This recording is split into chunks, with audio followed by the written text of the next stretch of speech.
At 5:20 in the morning, in the gray half-light before sunrise, a patch of farmland near the Kursk border lay silent. Fog clung low to the ground, mixing with the smell of churned soil and scorched fuel. There were no civilians nearby, no traffic, no witnesses who could safely stand and watch what had just happened. In the center of the field lay a shape that did not belong there, unmistakable even through the mist.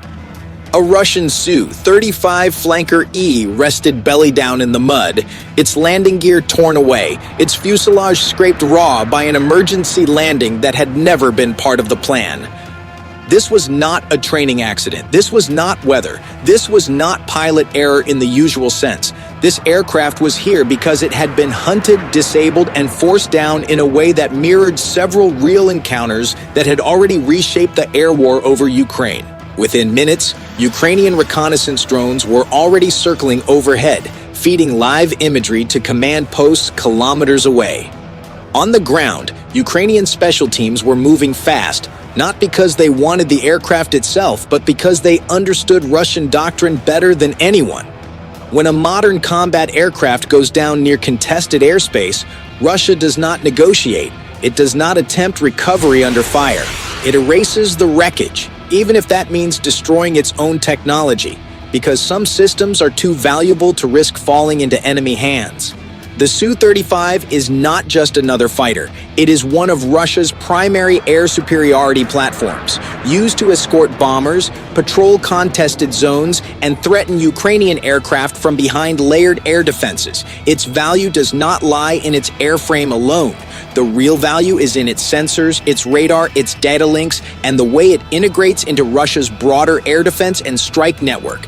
This aircraft was not targeted by chance. It was the culmination of lessons Ukraine learned over months of real combat, confirmed by publicly reported shootdowns, damaged aircraft, and abrupt changes in Russian air operations. To understand how this Su-35 ended up in a muddy field, you have to rewind several hours and look at how Ukraine learned to turn Russia's strengths into liabilities. For much of the war, Russian Su-35s operated with relative confidence. They rarely crossed deep into Ukrainian airspace. Instead, they hovered near the edge of protected zones, launching long-range missiles and retreating behind surface-to-air defenses that made pursuit dangerous. On paper, this was sound doctrine. In practice, it depended on Ukraine remaining reactive. That assumption eventually failed. Ukraine did not suddenly gain air superiority.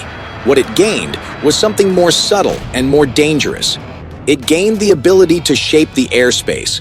Western-supplied air defense systems, better radar integration, improved electronic warfare, and eventually AMRAAM-capable aircraft allowed Ukrainian commanders to think less about reacting and more about setting conditions. Russian pilots began encountering situations where their sensors behaved unpredictably, where engagements did not unfold as expected, and where the margins for error shrank rapidly.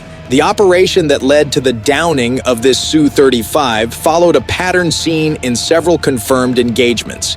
It began not with a missile launch, but with distraction. At approximately 4:30 in the morning, Ukrainian forces launched a wave of inexpensive drones toward Russian-controlled territory. These were not precision weapons, and they were not meant to survive. They were loud, slow, and obvious. Their purpose was to be detected, to trigger alarms, and to force Russian commanders into making a decision they had made many times before. Russian radar operators saw multiple contacts approaching infrastructure. The choice was familiar and uncomfortable. Ignore the drones and risk damage to fuel depots or logistics hubs, or intercept them using assets worth orders of magnitude more than the targets themselves. As in previous incidents, the decision favored interception. 2 Su-35s were scrambled to deal with the threat. From the pilot's perspective, this was routine work. Drone interceptions had become common. They were low risk, straightforward, and often completed without even requiring radar locks. Infrared seekers and short-range missiles were more than sufficient. The first kills came quickly. Missiles left their rails, drones disappeared in flashes of heat and debris, and Russian pilots reported successful engagements. To command centers, it looked like another efficient defense. To Ukrainian planners, it looked like the opening they were waiting for. Every missile launch is more than an explosion. It is a broadcast. It reveals position, speed, altitude, and direction, not just to friendly systems, but to anyone listening. Ukraine had spent months learning how to listen. As the Su-35s pursued the remaining drones, they drifted incrementally farther from the overlapping protection of ground-based air defenses. Not far enough to feel reckless, just far enough to matter. That was when the second layer of the operation began.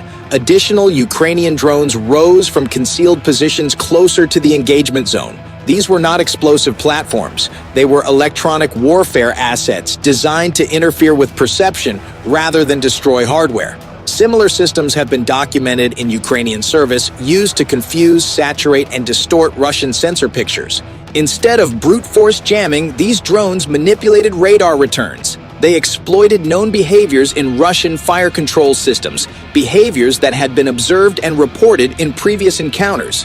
On the Su-35's displays, contacts began to appear where none should exist.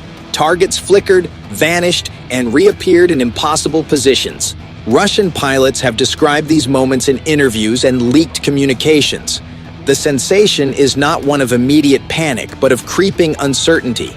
You know something is wrong, but you cannot isolate it. You begin maneuvering defensively, burning fuel, checking systems, and trying to re-establish a stable picture. That reaction is human, and it is predictable. As the pilot maneuvered, fuel consumption increased, time on station shortened, and while attention focused on phantom threats, the real danger remained invisible. Well outside the immediate engagement zone, Ukrainian air defense operators were watching the same situation unfold through a fused sensor picture.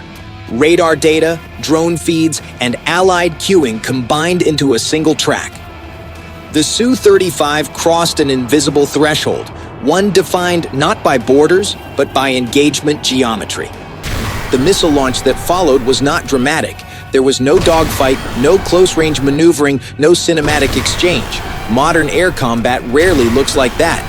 The missile did not need to obliterate the aircraft. It needed to break it. Fragments tore through control surfaces. Hydraulic systems failed. The Su-35 lost authority. The pilot ejected, surviving the engagement as others have in confirmed incidents. The aircraft, no longer controllable, slammed into the ground and skidded to a halt in the field where it now lay. This part of the story is grounded in reality. Russian aircraft have been shot down or damaged by Ukrainian air defenses, including high-value platforms. Pilots have ejected. Wreckage has fallen in contested areas. What happened next follows patterns that have been observed and documented. Within minutes, Russian command knew what had occurred. They might not have known exactly how the aircraft was brought down, but they knew what it carried. Orders were issued quickly. Destroy the wreckage. Prevent exploitation. No recovery attempts. Russia has done this before. Sensitive systems have been destroyed by follow-up strikes rather than risk capture. This is not speculation. It is doctrine. What Russia did not expect was how quickly Ukraine would move. Ukrainian forces have repeatedly demonstrated the ability to reach crash sites under fire. They have recovered missile guidance components, drone avionics, and electronic warfare modules from debris fields. These recoveries have been confirmed through imagery, statements, and subsequent technical analysis. This time, the goal was not the entire aircraft. That would be unrealistic. The goal was specific components that could be removed rapidly. Radar elements, avionics modules, and storage units that contain data. As Russian aircraft were vectored toward the site, Ukrainian teams moved in. Explosions landed nearby. Some strikes hit empty ground. Others missed entirely. But by the time the area was saturated, the most valuable pieces were already gone. The aftermath of the incident was felt far beyond the field itself. Russian air operations in the region changed. Su-35s flew more cautiously. Engagement distances increased. Escort patterns shifted. These changes were noted by analysts and corroborated by flight behavior. Ukraine gained more than a tactical victory. It gained insight. This was not about stealing a jet or claiming a trophy.